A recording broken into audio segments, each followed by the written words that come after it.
பிரதமரின் வீடு கட்டும் திட்டம் முழுமையாக நிறைவடையவில்லை.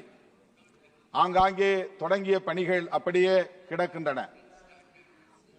ஒதுக்கிய நிதியும் விரயமாகிறது.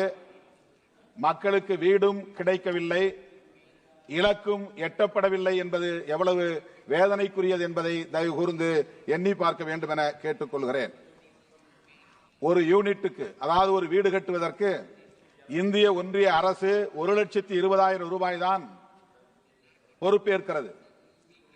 40% மாநில அரசு பொறுப்பு. அந்த வகையிலே 70,000 ரூபாயும் கூடுதலாக 50,000 ரூபாயும் என 1,20,000 ரூபாய் மாநில அரசு தருகிறது. அத்துடன் மன்ரேகா திட்டத்தின்படி 100 நாள் வேலை திட்டத்தின்படி ஒரு 27,000 ரூபாய்க்கான பொறுப்பையும் மாநில அரசு ஏற்றுக்கொள்கிறது. 280 சதுர அடியிலே வீடு கட்டுவது என்கிற நிலையில் வெறும் 2,67,000 ரூபாயில எப்படி கட்டி முடிக்க முடியும் என்பதை தயவு கூர்ந்து எண்ணி பார்க்க வேண்டும்.